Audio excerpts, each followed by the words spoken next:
Dear woman, you will just be too much woman. Too smart, too beautiful, too strong. Too much of something that makes a man feel like less of a man.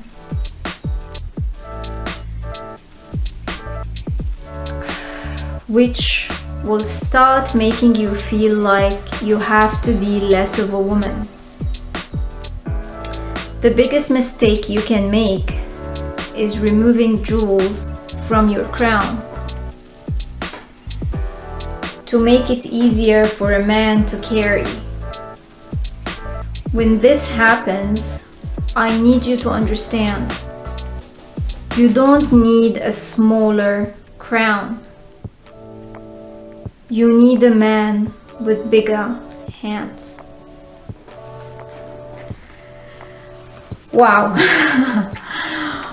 When I read this, it touched me so deep. I mean, so deep. I felt like I had to share this. I have to. Maybe many of you know about this poem. It's by somebody called Michael Reed. I'm not sure I'm pronouncing his name properly. Forgive me if I'm not.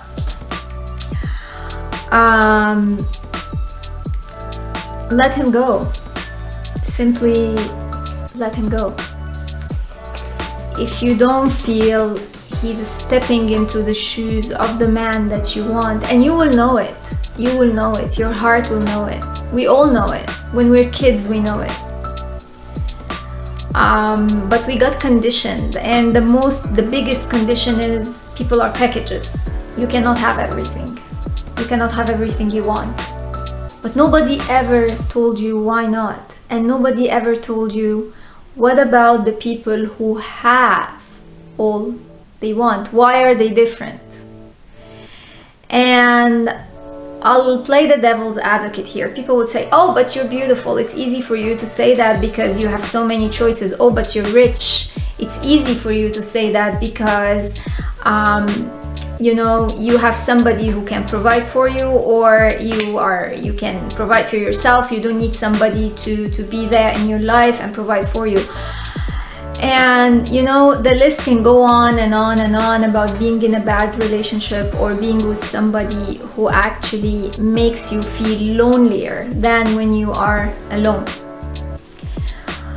And it takes courage, and it's not easy to walk out of something familiar.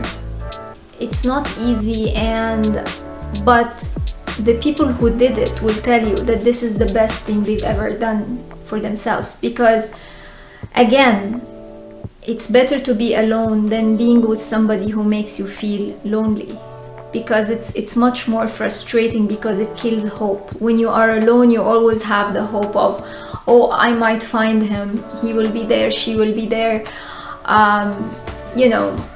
who knows. And it kind of boggles down to one thing at the end of the day, is trust and faith and abundance or scarcity mentality. Do we have faith that there is a universal power that is taking care of us? Do we have trust? You have to ask yourself, is every single partner you manifested in your life came through Tinder, came through Facebook Messenger, came through WhatsApp? How did you have all these partners in your life? How did they found you? How did you find them too? You have to ask yourself that. Why are you so scared? Why are you so scared of letting go of something that is not good for you, that is not nourishing for your soul, that does not make you feel who you are, who you want to be, and holding on to something just because you're used to holding on to something? But you have to ask yourself too, unless you make space for something else to come, nothing is gonna come. You cannot just keep holding on for the old until the new comes. There is no space. It's energy. It's energetic space. You need to clear up space for the new to come. And again, back again, How did you manifest the people in your life? I'm not talking only about even like relationships or romantic relationships. I'm talking even about friendships. Like, how did they find you? How did you magnetize them? Because there are so many. They could have been friends with your neighbor, they could have been friends with, you know, your colleagues, roommates, whatever it is. But my question is, why we don't have faith, although the universe is teaching us over and over and over again through solid examples. Most of the people go to some kind of religious institution, and I'm not saying all, I'm just saying most, which is like a church, a mosque, a synagogue, a temple, whatever it is.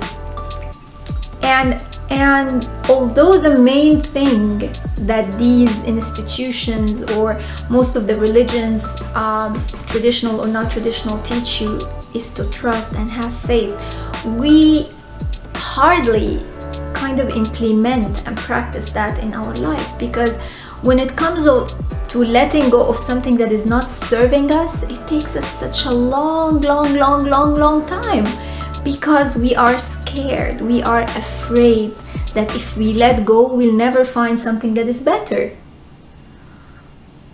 But how would you know that you will not change? How would you know that maybe whatever you think is better for you now, maybe on the long run will not be good for you and will not help you to be the best that you could possibly be? On my personal journey, it's always about trust and faith and believing that there is plenty, and living out of fear and, you know, feeling that there is not enough. There is enough. There is enough. There is enough love. There is enough money. There is enough resources. There is enough friends. There is enough everything. There is enough, and it will find you if you believe it. Again, I get all the questions you can ever imagine. So I get, okay, so what I've been waiting for the love of my life to show up for 16 years, for 15 years, for 10 years. What are you gonna say to that? I don't know. I always say, the relationship is never about the other person. Any relationship is about you. What did you have to learn? Why are you waiting? Because you need to learn something. Did you learn from your past relationships? What is it about you that needs to change, to be tweaked? What is the lesson? Why have you been on this for some time? Maybe you need to release the attachment to the relationship itself. Like, you need to release that only if I have love in my life, romantic love in my life, I would be happy. Maybe this is the lesson. Maybe it's the release of the attachment within the relationship. I need her to do something, and if she did not do this thing, I will interpret it as lack of care, lack of love, lack of anything.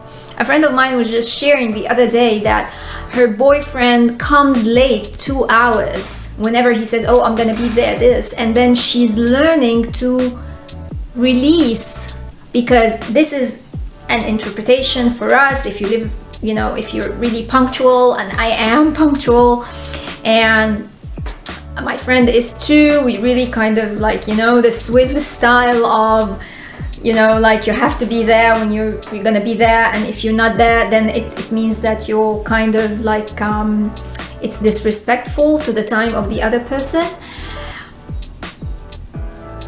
But then she released this interpretation, like, you know, she just let go of the fact that this person, especially if he comes from another culture, that time is kind of really flowy, sort of, and like, you know, you are in your own zone until you feel like you want to venture out.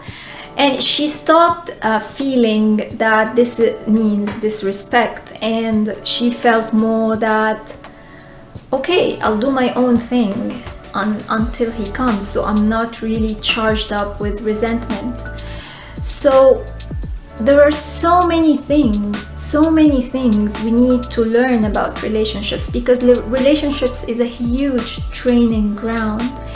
It kind of exposes all the ego and the hidden insecurities and fears and all the things that we don't know about ourselves, and they only come clear when we are in a relationship. Because you have to understand, relationships, when you are in a relationship, you become very vulnerable. And I always say that it's easy to be naked physically, but it's much more difficult to be naked spiritually or emotionally, because when you are with someone intimately, it's like it's an invitation. Intimacy is like into me, see, here I am, I'm naked, see me. And when somebody does that, what do they want? They want to be loved, and they want to be accepted for who they are.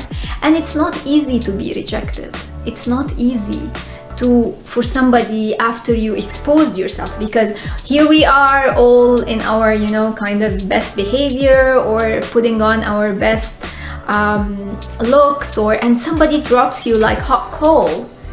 It's not easy, because then you shield yourself again. You become more closed. You kind of become claustrophobic again. You put your guard, and it's not easy to open up again. But let me tell you something. A broken heart is an open heart. Sometimes our hearts need to be broken in order to open up.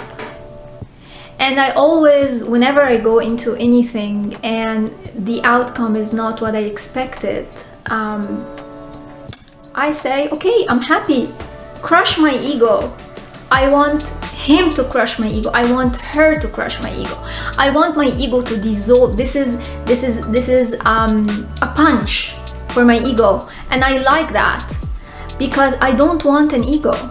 I don't want to step into a relationship, whatever it is, any connection. I want to be consciousness conversing with consciousness. I don't want to be an ego, because this does not take you anywhere. And you have to understand that you attract from your level of consciousness.